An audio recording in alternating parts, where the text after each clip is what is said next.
International History Project, and very pleased to welcome you all to the center. And particularly pleased, of course, to welcome Nigel Ashton and Alexander Wieland here to talk today about an important new publication, King Hussein of Jordan, A Political Life, just out.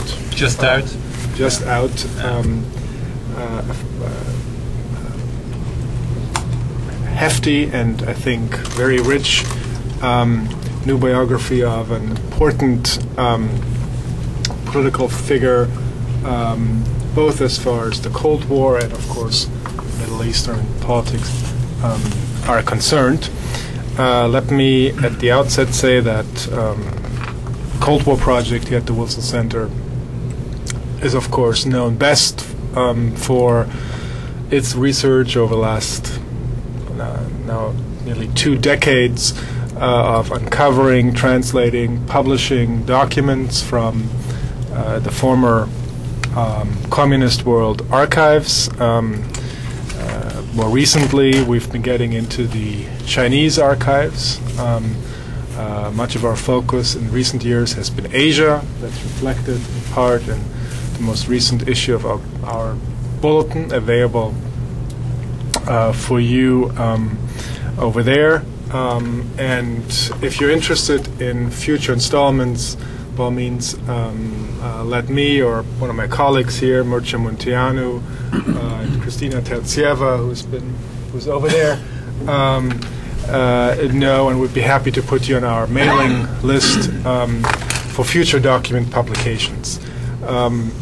Occasionally, aside from conferences in as exotic places as we can think of, we also hold seminars here on important new publications, important new historical findings, in particular new books based on new interesting new empirical archival evidence, and certainly this book qualifies inasmuch it is a rare feat, or Nigel has managed a rare feat by getting into the Royal Archives, and some of the findings he will present today will be based on this near exclusive, certainly fascinating and interesting access he's had to the archives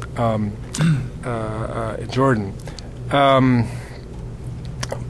Biographies of our 2 speakers are in front of you, so I will not waste much of our time, limited time here, to introduce them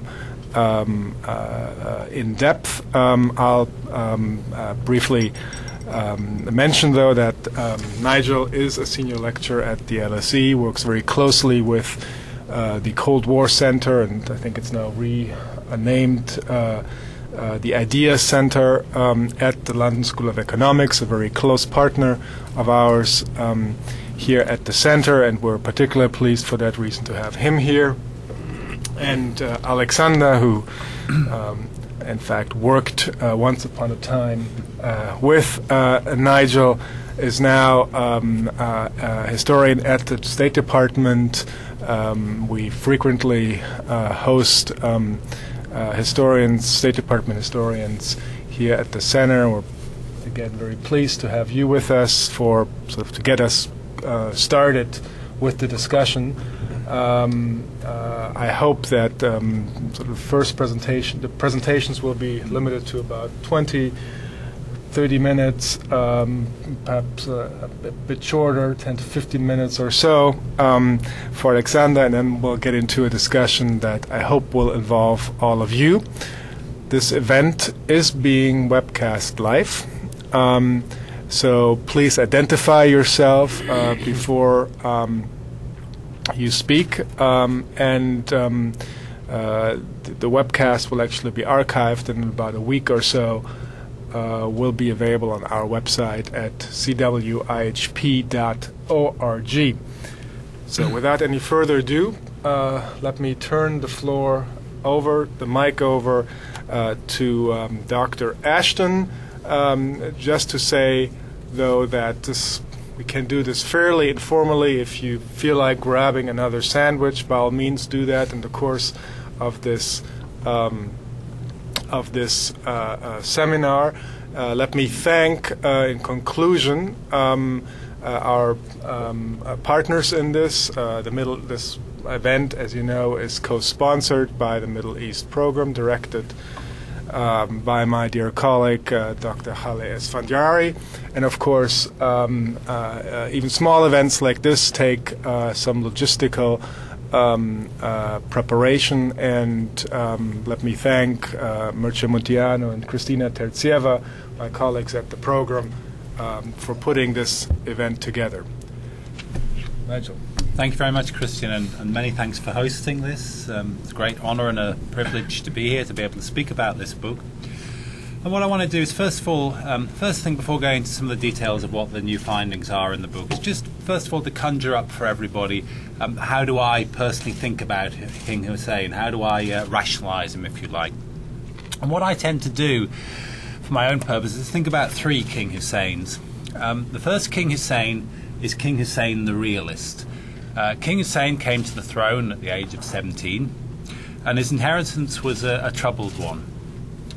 He inherited a kingdom that was weak, it was resource poor, it was ringed round by rivals and enemies, and simply in order to survive, King Hussein had to develop a shrewd sense of the likely actions and the motives of other regional players. And for some commentators, I think actually quite a lot of commentators, this is ultimately King Hussein's story. King Hussein was the ultimate Arab realist, the ultimate survivor. He held on to his throne for the best part of half a century against all the odds.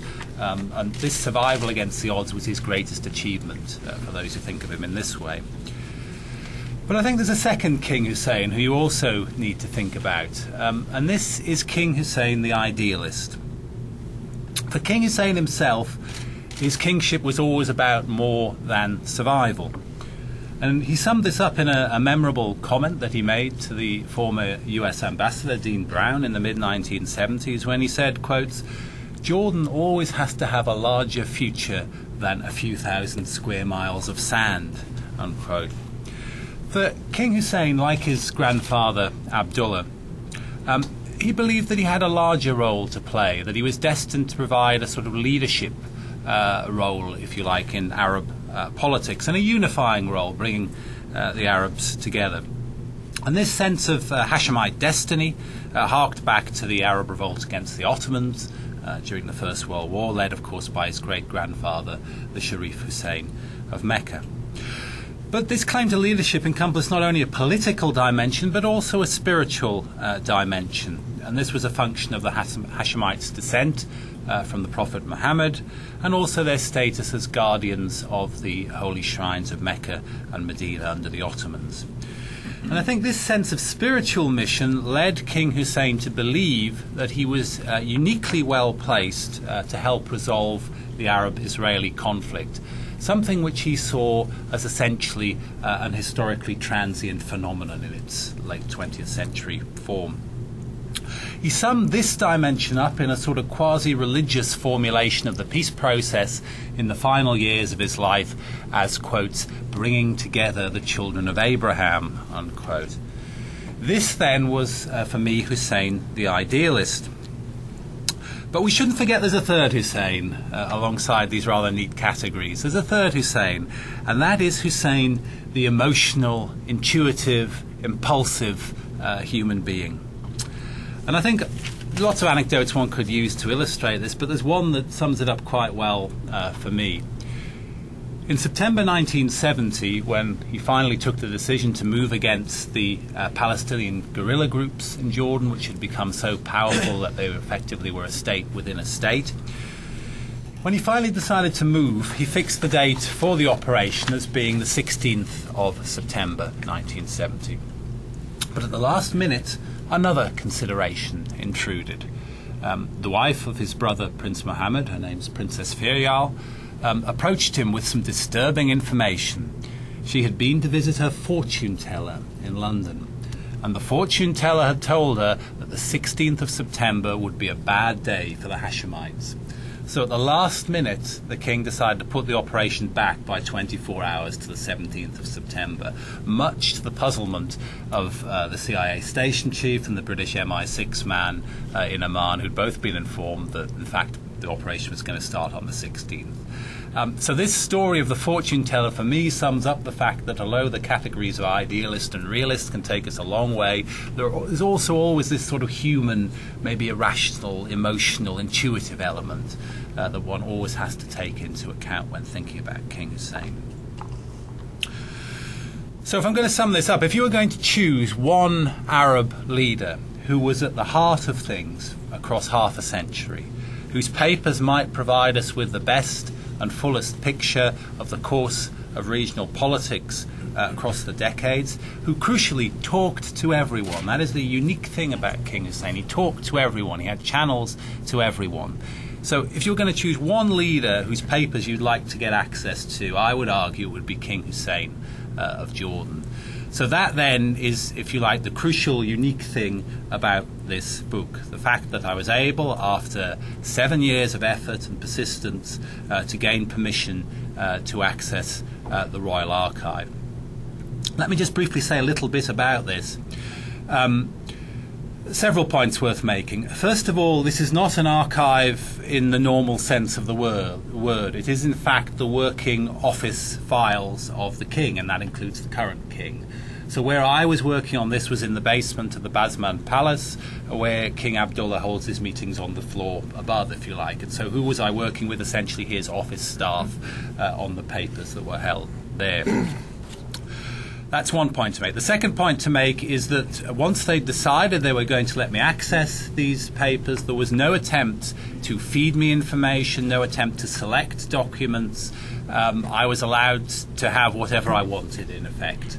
And this included material that went past the end of King Hussein's reign, although, of course, I didn't need to use that.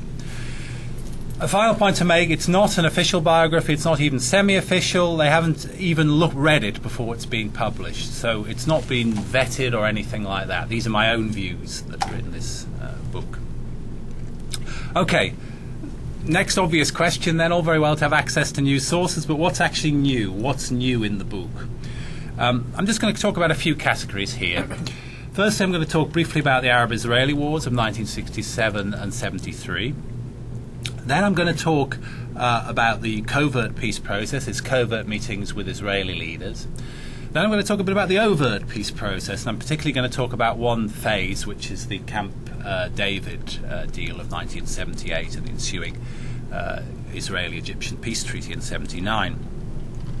And then I'm going to do two things which look really at King Hussein's relationship with Saddam Hussein. Firstly, look in the Iran-Iraq war, and then the Gulf crisis. And finally, I'll conclude briefly by talking about the Israeli-Jordanian peace treaty of 1994 and some of the issues that came up surrounding that. So, a flavour of all of these issues then. First of all, the 1967 war. Well, King Hussein's decision to fly to Cairo on the 30th of May and sign what amounted to a carbon copy of the Syrian-Egyptian defence treaty has long been seen as probably the greatest error of his reign. And in my book I not only explain the circumstances which led to this decision, but I make two important new claims about the events which followed the signing of this agreement in the final week before the war broke out. The first claim is that CIA Director Richard Helms was able to tell President Johnson approximately 4 days before the outbreak of war the planned date and mode of the Israeli preemptive strike on Egypt. Helms acquired this information, perhaps extracted might be a better word, this information as a result of the CIA's remarkably close contacts in the highest echelons of Israeli intelligence. Well, the second linked claim is that King Hussein of Jordan also learnt the planned date of the Israeli attack in June 1967, and that he warned Egyptian President Nasser about it in 2 telephone calls he made in the final 3 days before the war broke out. Well, Nasser didn't react to these warnings, and I have to resort to speculation in trying to work out why. I have two possible explanations why Nasser didn't react. One is a lack of trust in his explanations, in his relations, with King Hussein. And the other, I think, and probably more likely, is the dysfunctional state of the Egyptian leadership at this point, particularly the role of Field Marshal Armour.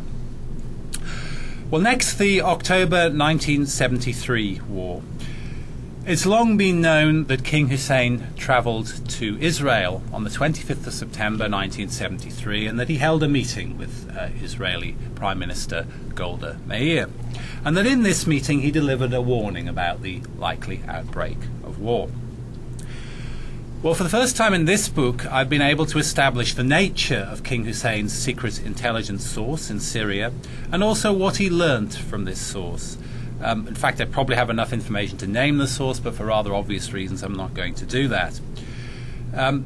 I've also been able to shed new light on King Hussein's motives in attending the meeting with Golda Meir on the 25th of September. The main purpose for going, in fact, seems to have been rather different from what both his critics and defenders have argued.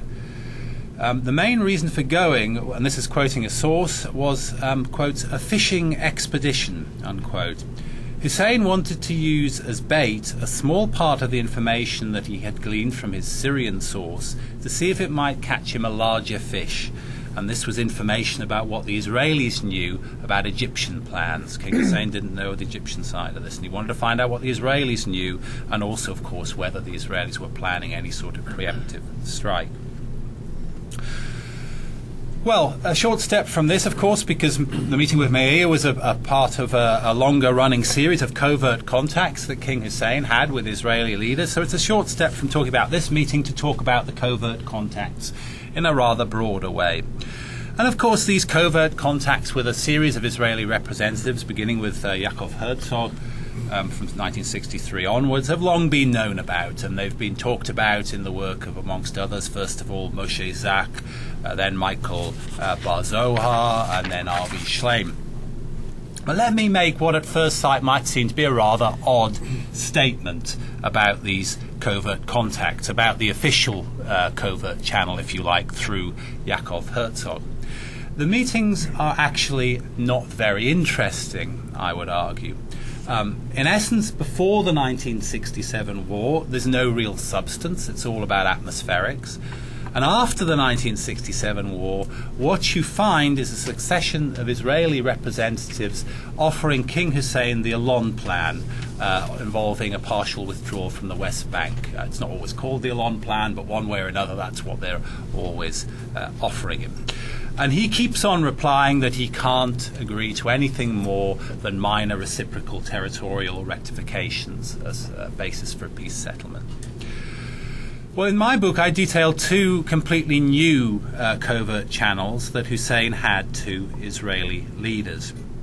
The first of these, and I think the more startling and potentially significant, is his personal and private channel to Moshe Dayan, the former Israeli chief of staff and defense minister. This channel was brokered by James Jesus Angleton, the CIA's chief of counterintelligence. And I would speculate, if there was really any genuine sort of blue skies thinking going on about ways that the conflict might be resolved in private, that it was going on through this personal and highly secret channel. Well, the point where the Hussein-Dayan relationship almost, I say almost, stress it, dramatically emerged into the spotlight was right after the 1967 war. Angleton set up a covert meeting between the two men, which was scheduled to take place in the last week of July in Geneva. Well, the meeting was blocked, in fact, at the highest level by the US State Department when it got wind of this CIA initiative on what they regarded as their own territory. Of course, we can't know what might have happened in a meeting that never took place, but according to one recently declassified CIA history, I'll quote it, in the embittered views of both Angleton and CIA Mideast Chief James Critchfield, an opportunity of possibly historic proportions had been allowed to slip away, unquote. Well, the other new covert channel is also a slightly unlikely one. This was brokered by George Brown, the British Foreign Secretary and Deputy Leader of the Labour Party. And in King Hussein's private papers, I found a marvellously conspiratorial letter from George Brown, sent after a visit he made to Israel at the beginning of 1970. Let me just quote you a little bit of this letter. This is the sort of stuff archives are made of. It's a marvellous letter. Let me quote Brown here. This is what he said. "I think I should let you know that I'm still being used as a post box. Letters these days are bad. Too many people read them. I wonder whether I could meet you or anybody you would nominate in any place to have a talk about the situation as I now think it to be." Well, when Brown began to play this role of covert intermediary isn't clear from King Hussein's files, but the reference to him still playing it at the beginning of 1970 obviously suggests that it's a role that had been going on for some time. Assuming it stretched back at least as far as the 1967 war, I think it helps to shed new light on why the British, under Brown's leadership, were better placed to secure the agreement of Israel, Egypt and Jordan to United Nations Security Council Resolution 242 in November 1967. Well, probably a short step from the covert peace process, and a logical step is to move on to consider the overt peace process, if you like, the other side of the coin. And here I want to focus in particular on one phase, the Camp David phase. I rather provocatively in the book title the chapter on this, the Camp David disaster, because this is what it looked like from King Hussein's perspective.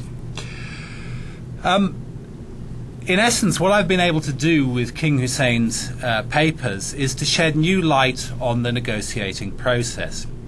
So I've been able to use his correspondence with Egyptian President Anwar Sadat, with US President Jimmy Carter, with PLO Chairman Yasser Arafat, to show the way in which, from Hussein's perspective, Egypt's decision to cut a bilateral peace deal with Israel divided the Arab world and left Hussein himself with awkward choices. Right up until the Camp David deal was concluded, King Hussein tried to give Sadat the benefit of the doubt, and it was only in the wake of the summit, when he was asked to take on responsibilities in implementing the unsatisfactory interim autonomy agreements for the West Bank, that he finally came out clearly against Sadat. And of all the letters I looked at in his personal files, the one which I would say bears the most evidence of painful and painstaking redrafting and drafting and redrafting, this thing goes through goodness knows how many drafts, is the one King Hussein sent to President Carter on the 31st of October 1978, finally making crystal clear his opposition to the Camp David deal. Well, rolling on logically into the 1980s, the Camp David deal and the subsequent Egyptian-Israel peace treaty, of course, had tragic consequences in the Arab world. With Egypt ostracized, the Syrian-Iraqi rivalry for Arab leadership intensified. And King Hussein's relations with Washington broke down. He was forced to look for new allies, and he chose Saddam Hussein's Iraq. Well, the king's relations with Saddam across the ensuing 2 decades, I think, make for a fascinating and remarkable story. During the 1980s, the two men became the closest of personal and political allies. In a beautiful 8-page handwritten letter, which Saddam sent to the king on the 31st of May 1986, I think the closest one can come to a love letter from a despot, I would say. Saddam eulogized, quote, "the agreement and harmony between us, which is built on the foundations of commitment and mutual trust and cooperation and keenness on the higher interests of the nation," unquote. Well, the Iran-Iraq war, which raged from 1980 through 1988, was the essential backdrop to the flowering of the personal relationship between the two Husseins. King Hussein steadfastly supported Saddam's Iraq, which he saw as the essential bulwark against the threat of revolutionary Iran. And indeed he was scathing in a lot of his private exchanges about the nature of the revolutionary Iranian regime. He called it an inhuman regime, probably the most inhuman the world has ever produced, which is certainly not understatement.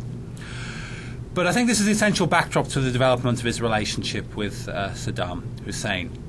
And his papers make it absolutely clear that he was instrumental in securing the US tilt away from its neutral stance in the conflict, the Iran-Iraq war, towards Iraq in May 1982.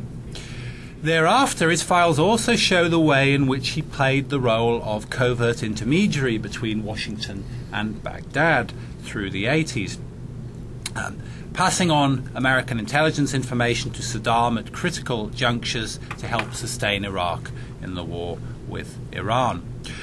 But it was in 1986 that the perilous nature of this role was brought home to him most forcefully. In February 1986, the Iraqis suffered a major battlefield defeat, probably the biggest defeat in the last 6 years of the war, when they lost the Fao Peninsula to Iran. Now, this defeat came about directly and unequivocally because they relied on American battlefield intelligence, which turned out to be false. Well, in the aftermath of this incident, King Hussein did his absolute best to persuade Saddam Hussein that this was not an instance of bad faith on the American part, that it wasn't an American trick. But his position was completely undercut within a matter of months when news about the Iran-Contra scandal, involving, as we all know, the sale of American weapons to Iran, when that news broke. Well, as King Hussein put it in a private letter to Reagan, I think one of the most remarkable letters I've ever read from one head of state to another, this letter, when he details how he'd been double-crossed over this. Let me just quote you one part of it. This is King Hussein to Reagan. "I had, out of conviction, done much to remove Iraqi suspicions that the United States government deliberately misled the Iraqi military when the Iranians attacked Al-Fao.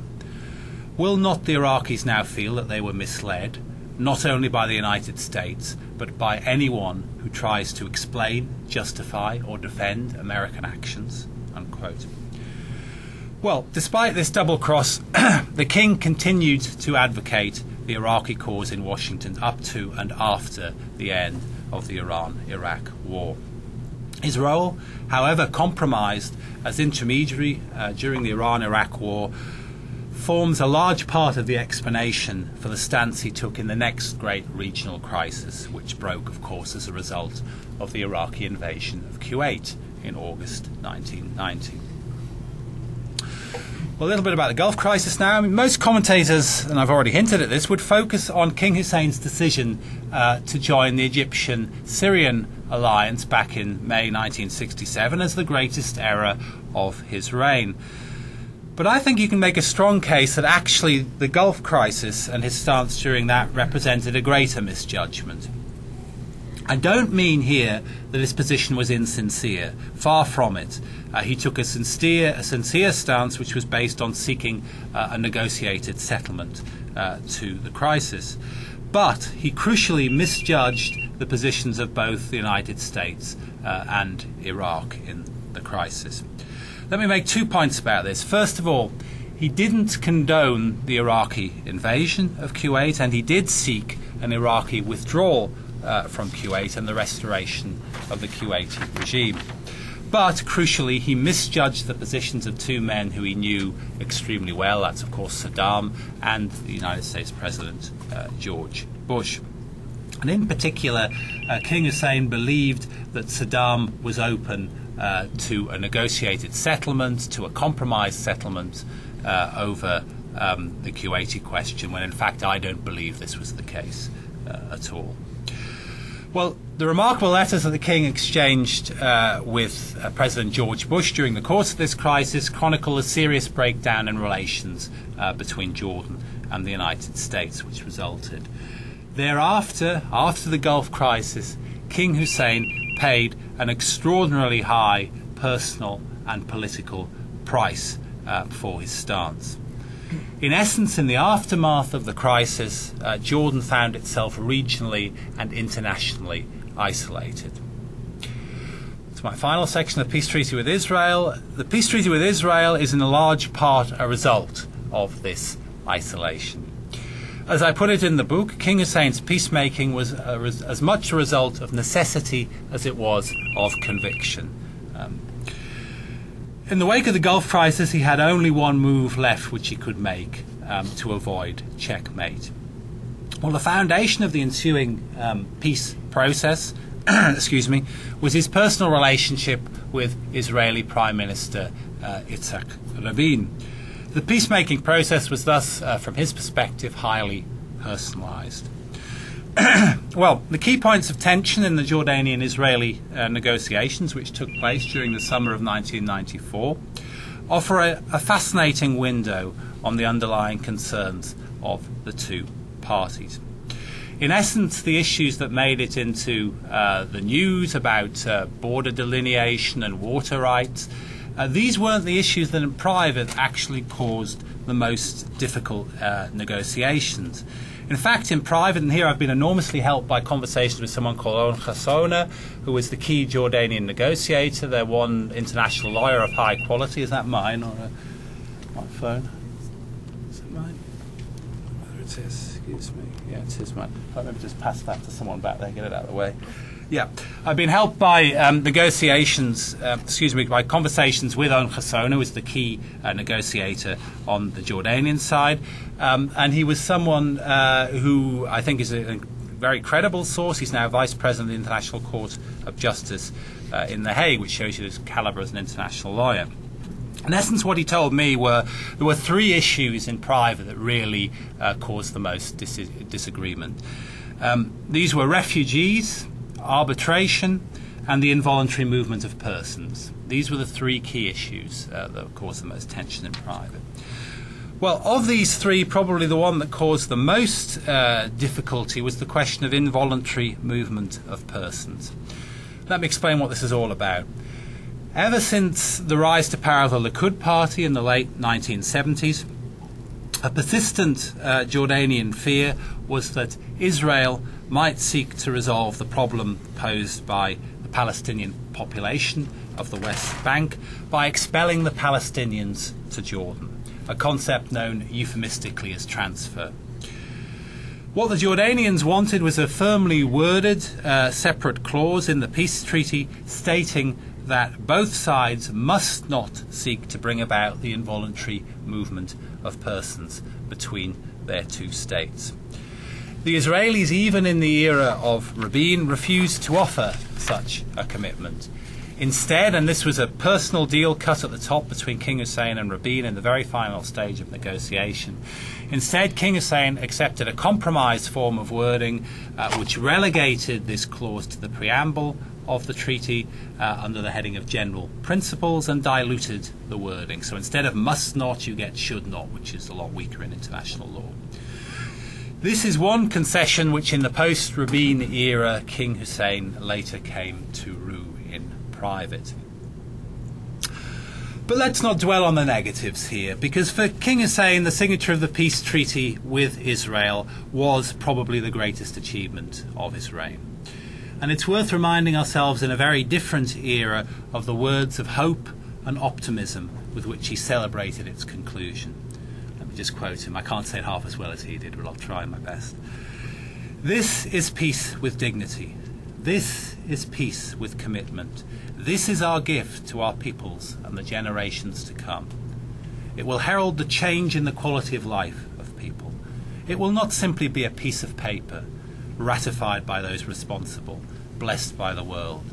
It will be real as we open our hearts and minds to each other, for all of us have suffered for far too long.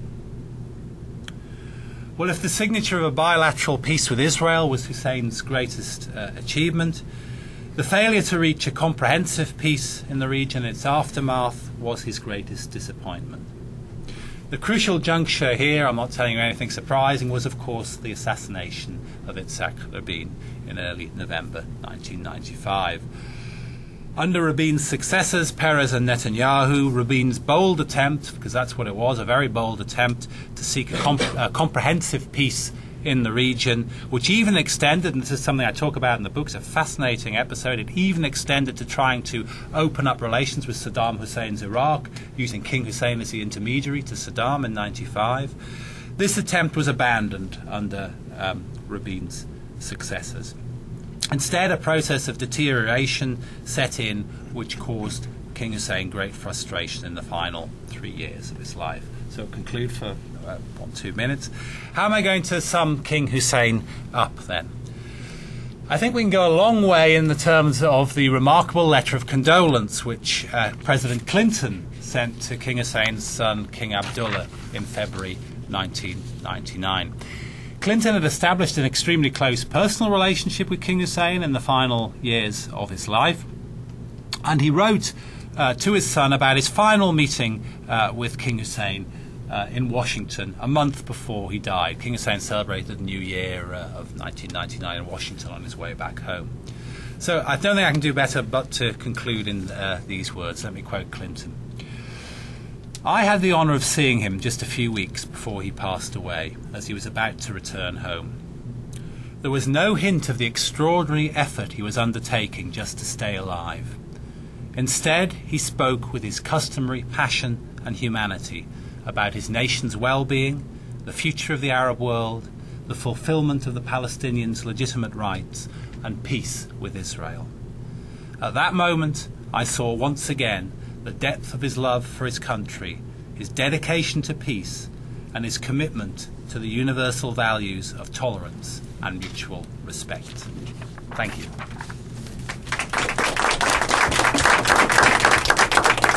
Thank you, Nigel. And now, Alexander, you have the floor for about 10 minutes. Let me not be remiss in just at least mentioning Alexander's forthcoming book entitled At Odds in Arabia, Anglo-American Relations and British Withdrawal from the Federation of South Arabia, 1962 to 1967.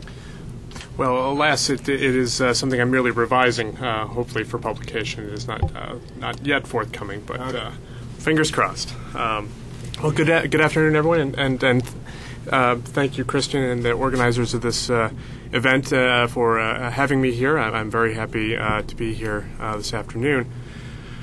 Before I begin, as for anyone who has actually attended other talks given by colleagues of mine, we have a sort of standard practice that we issue a statement before we offer any comments. I would like to say that the views expressed here in my commentary are my own, and that do not necessarily reflect those of the United States Department of State or the U.S. government, and that this commentary is fully based upon declassified documentation and source material. So, with that out of the way, I'd like to begin my comments maybe on a slightly personal note. As has already been mentioned, I was a research student of Nigel Ashton's in the International History Department at the LSE. And to some extent, I feel like I have watched this project grow up over the past 7, 8, 9 years, however long it's been. And I can remember on a number of occasions hearing or having discussions with Nigel and sort of hearing about some of his experiences in interviewing Henry Kissinger and Queen Noor and so forth. And that, along with knowing that Nigel has a certain penchant for including sort of anecdotal vignettes, the foibles of historical figures and the historical figures he looks at in his analyses, I definitely was looking forward to what lay in store. So it's definitely a pleasure and an honor to have the opportunity to review this work in its finished form and sort of critique what I think is actually quite a groundbreaking piece of work. So, without question, I think the book fills a number of major gaps in our understanding of the history of the contemporary Middle East. The importance of many of the revelations that Nigel has just discussed and need to be highlighted very little, and they speak for themselves in terms of their significance. But I think one of the main assets of this book is clearly the access to Jordanian archival material and to the correspondence of King Hussein himself. And I guess it's somewhat obvious to say that, one of a biographer's main tasks, of course, is to understand personality and motive of the individual that he or she is writing about. And when you're talking about world leaders, political figures in particular, those in North America and in Europe, we were able, over time, to assess them in a slightly different way than perhaps leaders from the other parts of the world, simply because of the availability of archival material.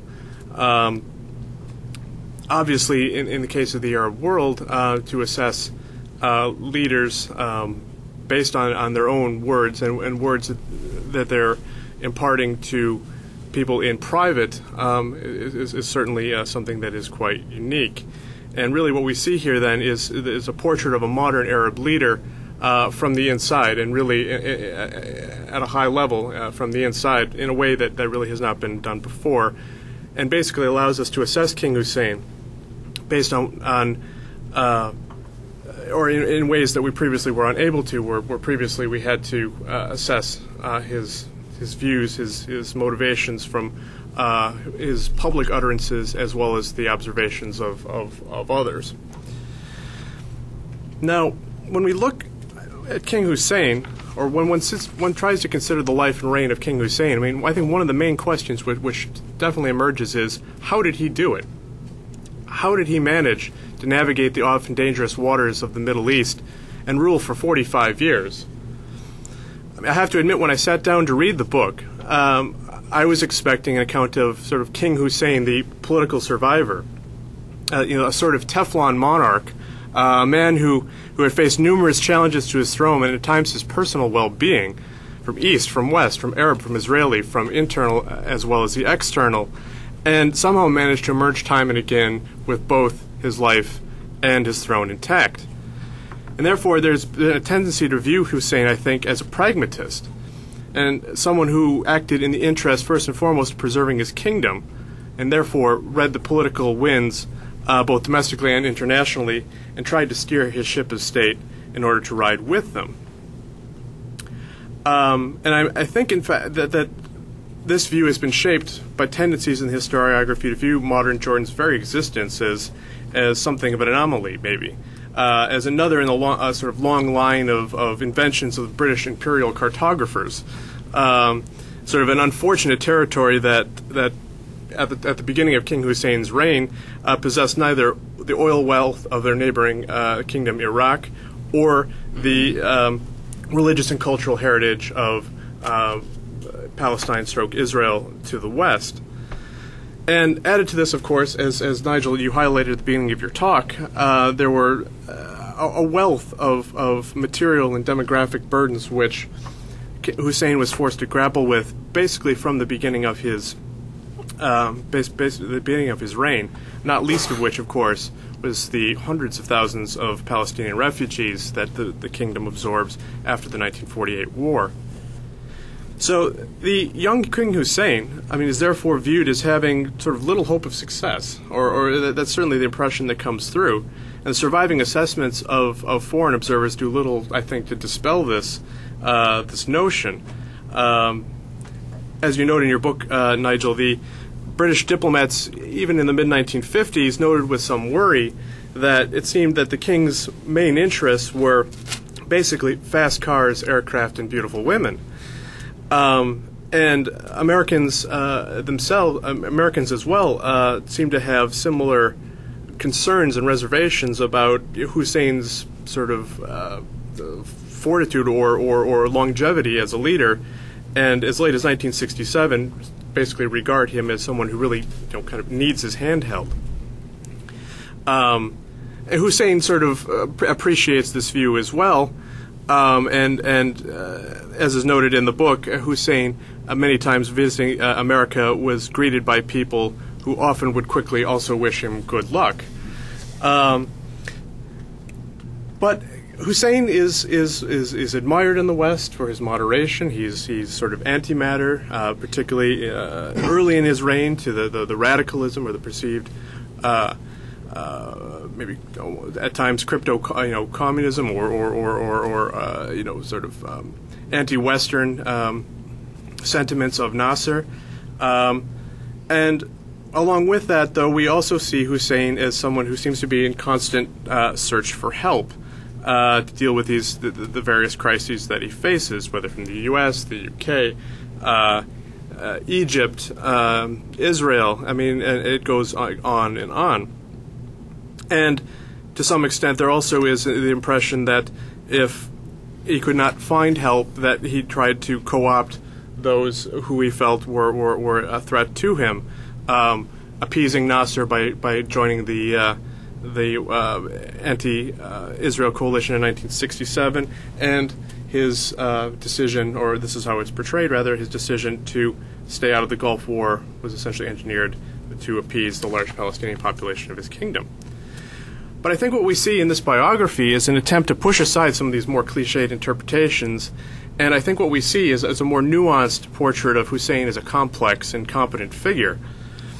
Indeed, it sort of logically follows that if Hussein was as fragile as he was often portrayed in his early years, then he probably would have wound up, as many other Middle Eastern monarchs of his generation had, essentially being kicked to the curb.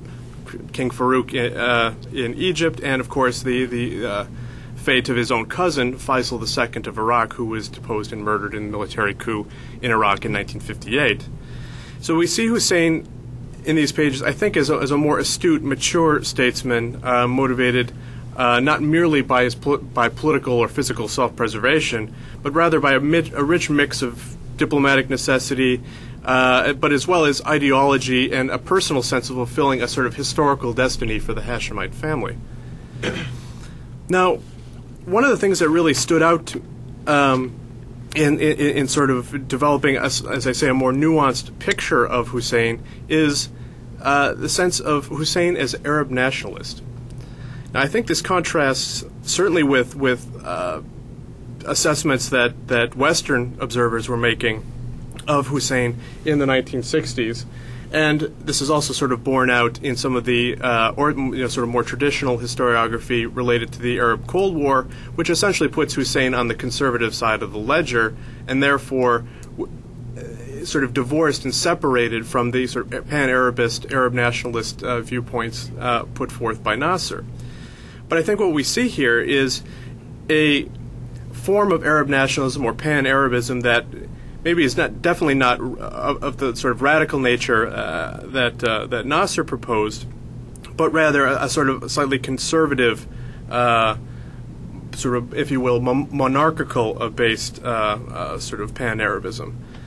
And we see, from Hussein's own words, we see a man who is proud of his family's role in the great Arab revolt of the World War I era, and was dedicated to sort of fulfilling the destiny of the House of Hashem, which was essentially to promote greater cohesion in the Arab world, if not some sort of actual political unification. And I think that's borne out to some extent in his initiative in 1958, the sort of, well, what turned out to be a rather abortive project, the Iraqi-Jordanian Union, and then again another abortive project in 1972, the United Arab Kingdom, which would essentially, essentially link together the Jordanian Kingdom with some of the Palestinian territories that had been occupied in the '67 war, and that perhaps under better circumstances this would sort of prove a launching point for a greater sort of maybe pan-Arab state. And when one looks at Hussein in these terms, it's more some of his actions make a little bit more sense, and definitely do not appear to be the sort of pragmatically motivated moves that are often attributed. I mean, the firing of General Glub in 1956, the disapproval of Sadat's quote-unquote abandonment of the multilateral peace framework in pursuing a bilateral peace between Egypt and Israel, and as well as even the ill-considered decision to develop close ties with Saddam Hussein in the 1980s, all of which to some extent have been chalked up to Hussein's pragmatism to keep his throne against political and demographic pressure. But here we see perhaps that it was something that was also tied to his sense of mission and destiny as a part of this broader framework, perhaps of fulfilling the ideology of pan-Arabism. Now, I just wanted to outline in the time remaining here, just a few of what I thought were some of the strengths and some of the surprises that I found in the book. First, on strengths, I particularly appreciated the step back in the middle of the book to explain some of the dynamics of the Jordanian policymaking machine under Hussein.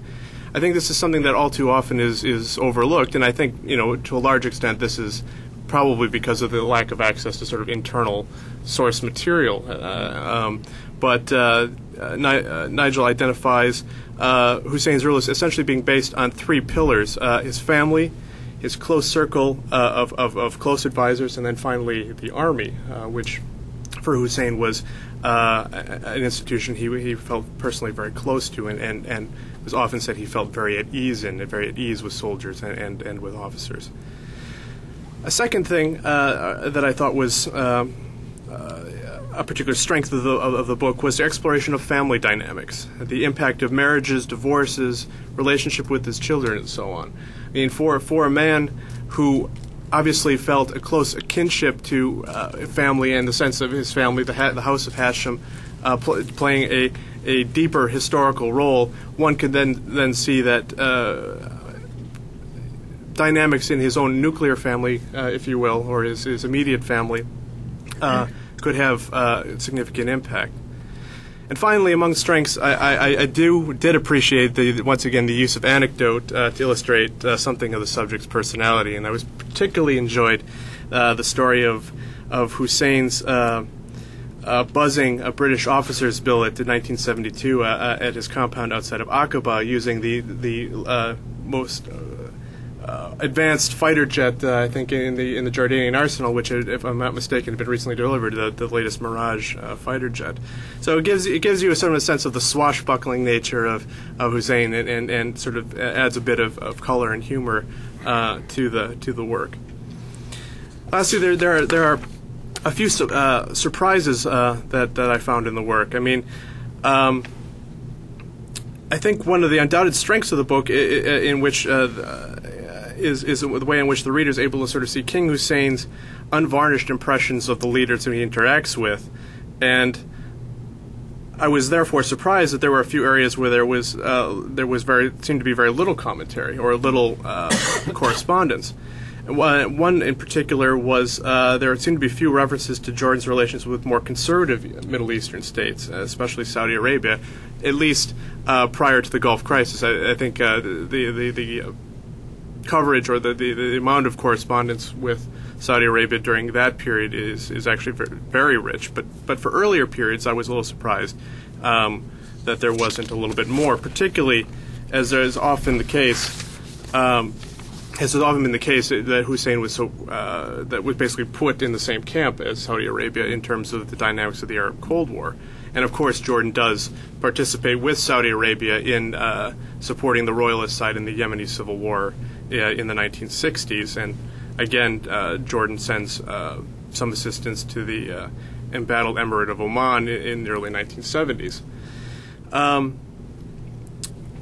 Another area where I was a little surprised there was not as much documentation as I thought was in Jordan's interaction with the USSR and other communist states. Now, I thought, given Hussein's general anti-communism and his Western ties, it didn't surprise me that there wouldn't be a lot of material or interaction with officials from these countries. But what did surprise me a little bit that the Soviet Union didn't seem to make a little bit more of an appearance, particularly given the strategic relationship that Egypt and Syria developed with the Soviets beginning in the 1960s. Now, I'd probably just make one last point before I wrap up my commentary here, is this question of, well, is it perhaps too sympathetic a portrait? Now, as you mentioned in your comments, that you stridently insist that this is not an official biography, and I think I completely agree with it. I mean, obviously the unprecedented level of access to Jordanian materials and the fact that you're able to get access to his correspondence obviously poses a sort of danger for any sort of researcher of getting too close to one subject. And I think you painted a portrait here that is tinged with some sympathy. It's certainly for the sympathy for the complexity of the crises that he faces. I think really, if one were to characterize this as too sympathetic a portrait of Hussein, I think one would have to consider that the fact that you're able to get so much of this material and basically see this individual in a way that really no one in the academic world has been able to see him to this point, I think needs to be taken into consideration. I mean, the extent to which that would color or affect the analysis is a matter, I think, of personal judgment. But in the end, I'd say that the unquestionable value of this work is in its presentation of Hussein's innermost thoughts and the revelation of the documentation, I dare say,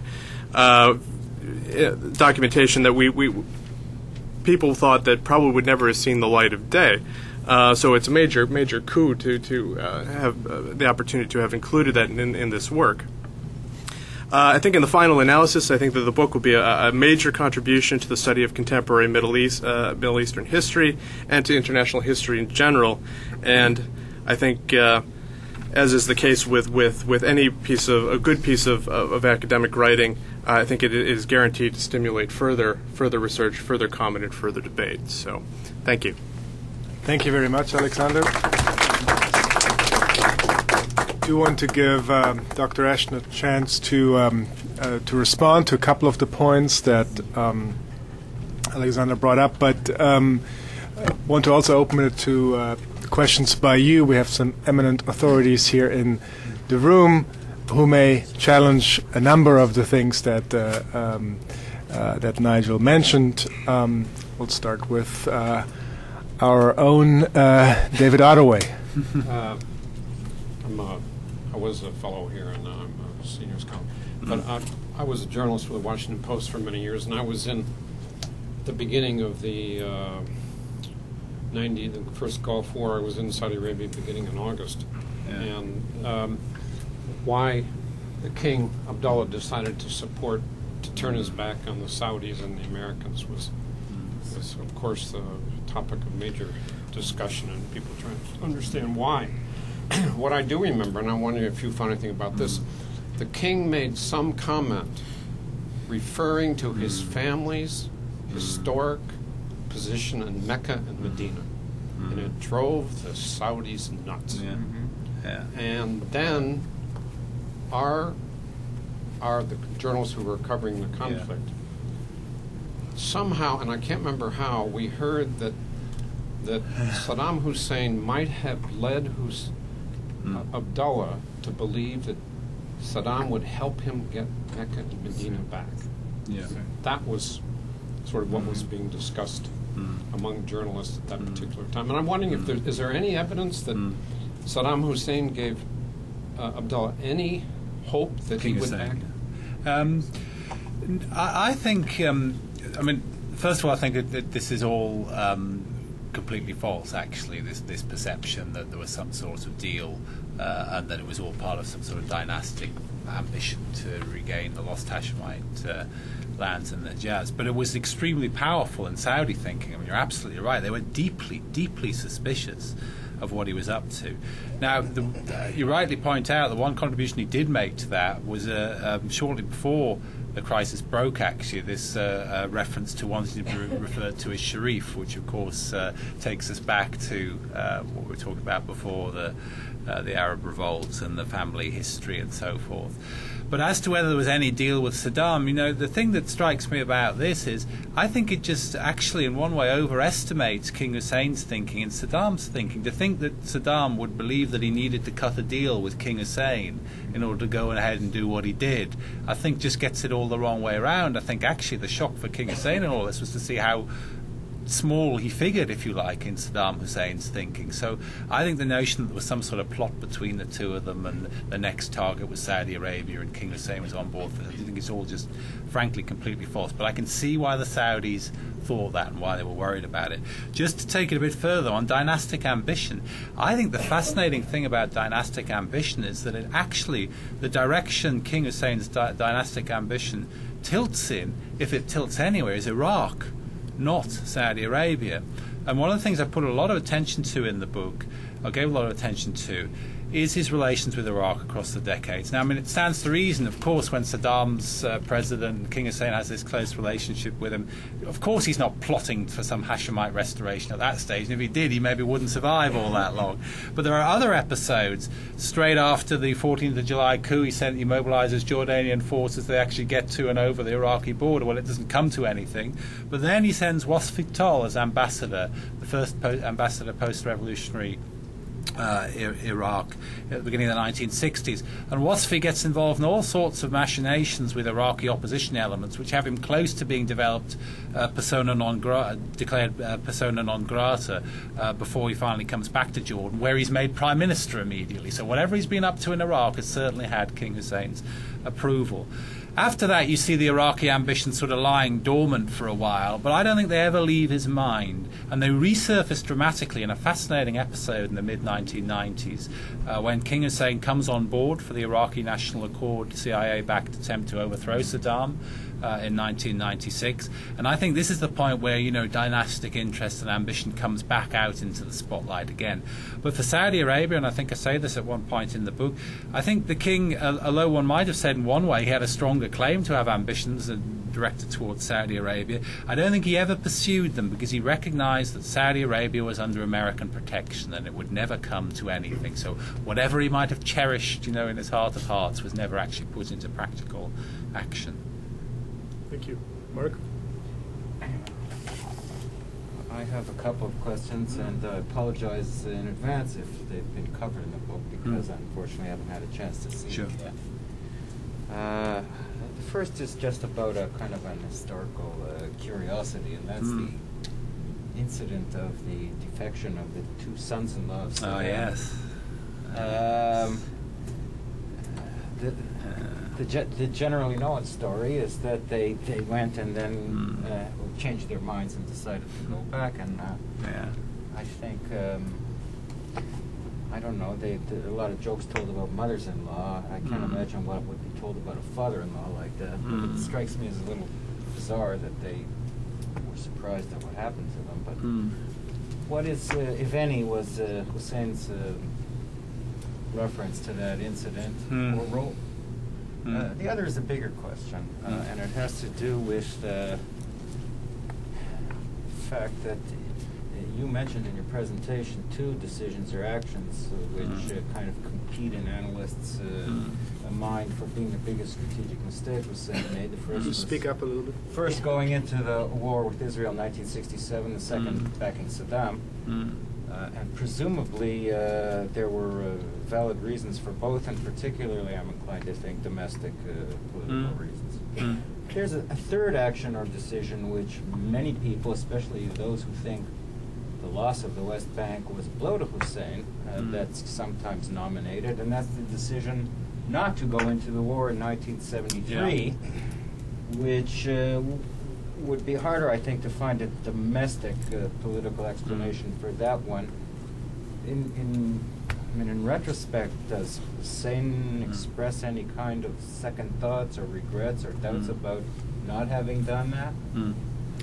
Yeah, let's say the episode of the Iraqi defectors, just for everybody, to remind everybody, surprisingly, as it seemed at the time, anyway, in August 1995, Saddam Hussein's son-in-laws turn up in Jordan. And I talk about this quite a bit in the book, this episode.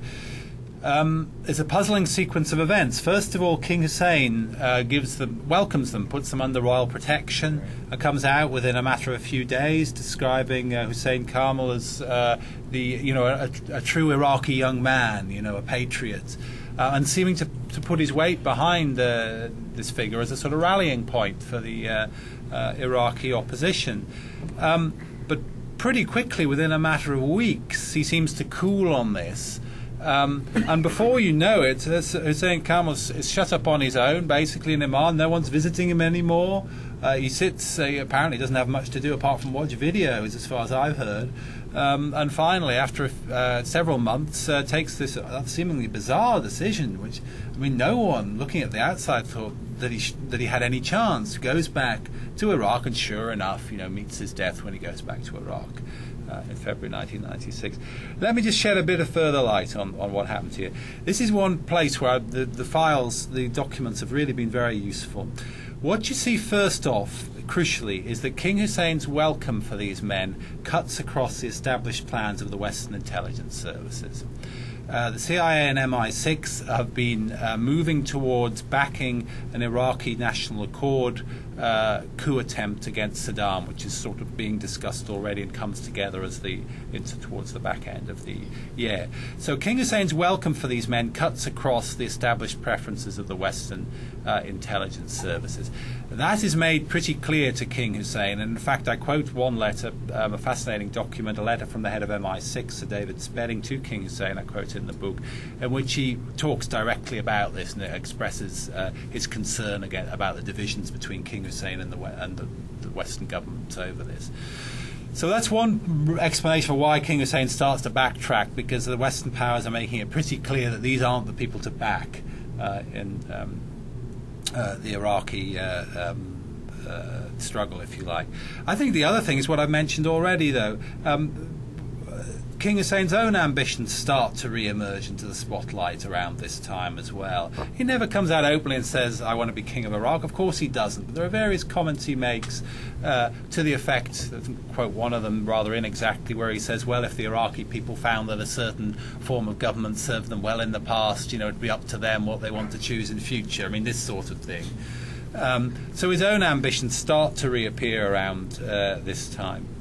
So that's another explanation. Now, why these men end up going back, I think then you've got to look at the political changes within Jordan.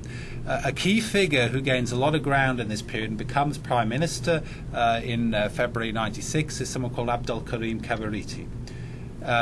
Kabariti was always against the close ties with Iraq. He himself had much closer ties with the United States. And as foreign minister initially in this period, he's working against the notion of working with these defectors.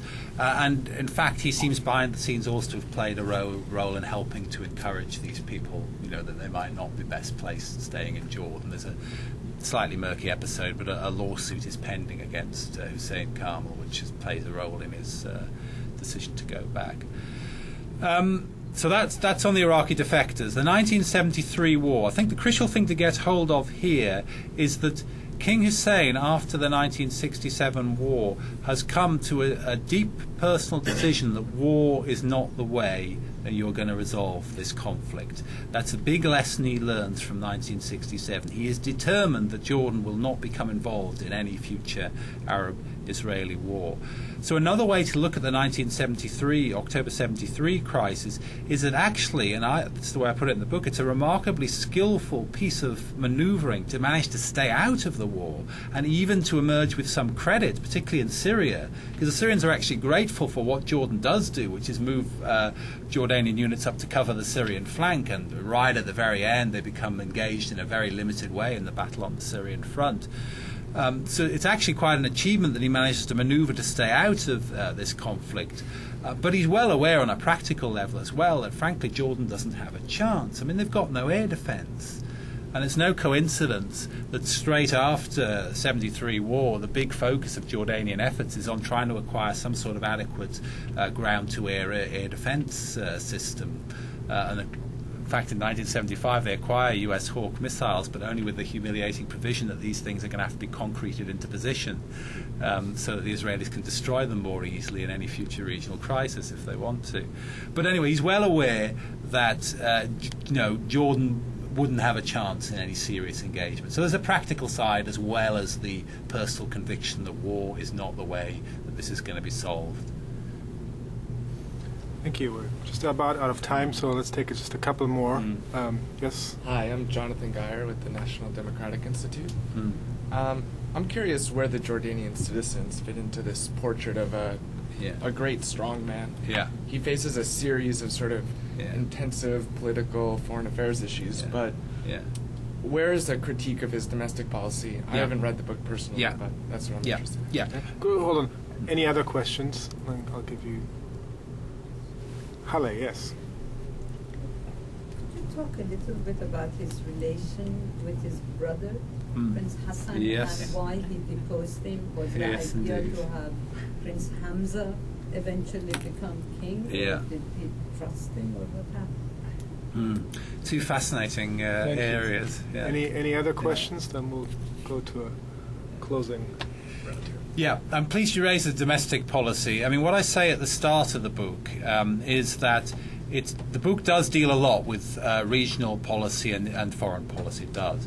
And what I say at the start of the book is, there's two good reasons for this. One, this was what really interested and involved King Hussein. It's a biography of King Hussein. He was always most engaged when he was dealing with regional and foreign policy issues. And two, I think one effect of the archives was even to push the book further in that direction, because a lot of what I found was correspondence with foreign leaders.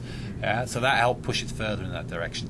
But crucially, what I have tried to do on domestic policy, I think, is a couple of things which I haven't seen other people trying to do. Number one is to explain the factional lineup in Jordan. I mean, you get to a certain level of understanding of what's going on in Jordan, and even though none of this has been written down, in essence, a lot of what's going on in the 70s, 80s, and 90s is to do with factional politics, and there are two key figures in the sort of political establishment. One is Zaid Rifai, who's repeatedly prime minister, who is a close personal friend of the king, and the other one is Zaid bin Shaka. His power base in the army, but he moves into politics in the later years of the reign, a cousin of the king. Now, those two men, although neither would say it's, if you like, if you ask them, were essentially political rivals. And people, moved into their orbits, and that helped explain the, if you like, a lot of the political lineups at the high political level. Anyway, what about the development? If you like, you're talking about the broader development of, shall we say, democracy, political reform, and so forth in Jordan. This is an issue that comes out, I think, quite a lot in the book, particularly from 1989 onwards, because 1989 is a big crisis in Jordan, an economic and political crisis. On the back of it, King Hussein begins an opening up of the political system. You get what's generally recognized to be a very open and fair and free election in 89 in Jordan, in which a pretty substantial Islamist opposition bloc becomes established. So I look at all of this, but I also look at why that process halts, essentially, why it doesn't go any further. And I think the root of it, certainly, again, forgive me, it's a biography of a king, so I always come back to what he thinks about it. I think what you find at the end of the day is, although King Hussein clearly supports this opening up that takes place, it couldn't have taken place without his involvement, it gets to a sort of point where he feels he's reached limits that he doesn't want it to go by. So you get certain red lines that are drawn, criticism of friendly states, excessive criticism of the monarchy, these sorts of things get drawn as red lines. So where do I end up with King Hussein? I end up portraying him, I think, more as a paternalist than a democrat. I think he sees limits on the operation of what we might hear or in Europe see as a completely open liberal democratic model. Oh yes, sorry, too busy thinking about that one. Prince Hassan, yes, it won't surprise you to know that I get asked about the succession a lot, because it's a fascinating topic, and it's got everything, hasn't it? A bit of drama, court intrigue, relations between brothers, all these sorts of things are in the mix there. You'll also expect that I heard an awful lot of stories about what happened. I mean, everyone loves their conspiracies in Jordan, and my goodness, there's plenty of scope for conspiracy theories to do with this. But where I get back to in understanding it is actually a pretty simple, straightforward thing. I think it ultimately boils down to King Hussein's own decision. And the only thing, when King Hussein has come to terms with the fact that he's dying, the thing that matters to him most is the future of his dynasty. And so what he's really doing is looking at the situation and saying, who is best placed to secure the future of this dynasty? Now, there's no way around saying he's made a judgment and he thinks Prince Hassan is not the best placed to do that. He thinks his eldest son, Abdullah, for whom, of course, there's a strong constitutional case in any case that he should succeed. He thinks he's better placed, particularly because of his background in the army and his background in the army and support from that sort of quarter. Now, there are political machinations going on. I mean, I talk about it in the book. you can't. The succession dominates everything for about 6 to 8 months in Jordan. There is no political issue or event that comes up that isn't linked to the succession. Politics as normal, well, maybe this is politics as normal, but politics as normal in this period is really it's actually all connected up to succession. So I look at a series of incidents. One I talk about is the so-called water crisis in Jordan in the summer of that year, where there's a big hoo-ha about polluted water coming to Amman. Well, I mean, this is essentially an incident. Yes, the water had an unusual smell, but there was nothing wrong with it. It's an incident that's manipulated by Hassan's enemies to show him as incompetent to run the country. And there are a series of things like that. So yes, there are people machinating against Hassan in that period, but I always come back to it being fundamentally a question of King Hussein's own judgment about who was best placed and best qualified and most suitable to succeed him. Thank you. Well, thank you very much. Alexander, do you have any final words? No final words. Okay, well, with that, let me thank you both for fascinating presentations. Congratulations on the publication.